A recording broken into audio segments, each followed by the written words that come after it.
আপনার সন্তান নাই, আপনার সন্তান সন্ততি নাই,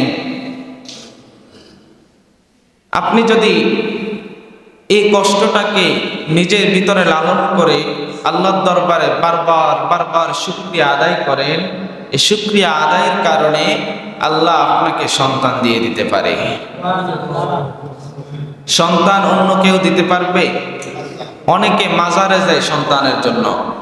মাজারে গেলে কি সন্তান পাওয়া যায়? সন্তান মাজারে পাওয়া যায় না। অনেকে পীর সাহেবের কাছে দোয়ার জন্য যায় যে পীর সাহেবে দোয়া করলে সন্তান হয়ে যাবে। আচ্ছা বলেন, পৃথিবীর সমস্ত পীর সাহেব যদি দোয়া করে দেয় তারপরও একটা সন্তান বানাইতে পারবে তারা? একটা সন্তান দুনিয়াতে আনতে পারবে না, যদি আল্লাহ না চায়, যদি আল্লাহ না দেয়। তাহলে সন্তান দেওয়ার মালিক একজন, তিনি কে?